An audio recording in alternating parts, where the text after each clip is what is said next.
के मुताबिक जो सवाल हैं वो क्या हैं। पहला सवाल ये कि आप अपना नाम और अपने परिवार के सदस्यों का नाम लिखिए। दूसरा सवाल ये कि आप तो फिलहाल बिहार के उप मुख्यमंत्री हैं, इसके साथ साथ आपके इनकम का साधन क्या है।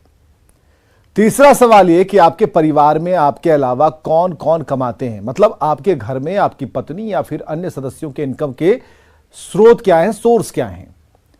चौथा सवाल यह कि आपके नाम से और आपकी पत्नी के नाम से कितनी प्रॉपर्टी, जमीन, कोठी या फिर आवास है और इसके साथ ही कहां कहां स्थित है उसके बारे में बताएं।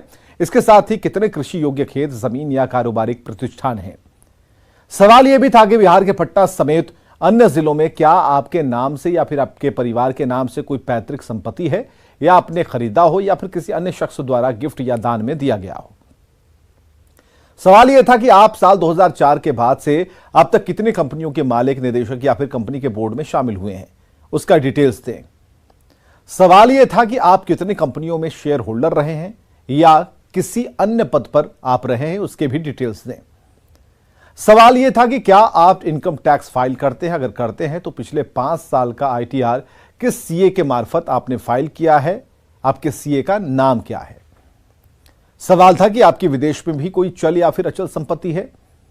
सवाल यह था कि हमारी जांच में पता चला है कि आप कई कंपनियों से जुड़े हैं, उन कंपनियों को किसने बनाया था और आपका काम क्या होता था उस कंपनी के लिए। सवाल था दिल्ली NCR में आपके नाम से डायरेक्टर के तौर पर या फिर परोक्ष तौर पर कोई कारोबारी प्रतिष्ठान, दुकानें, मॉल या फिर अन्य कोई प्रॉपर्टी है क्या। सवाल यह था कि क्या पहले आपके खिलाफ कोई मामला सेंट्रल एजेंसी में दर्ज हुआ था या नहीं, अगर हुआ था तो किस मामले में दर्ज हुआ था।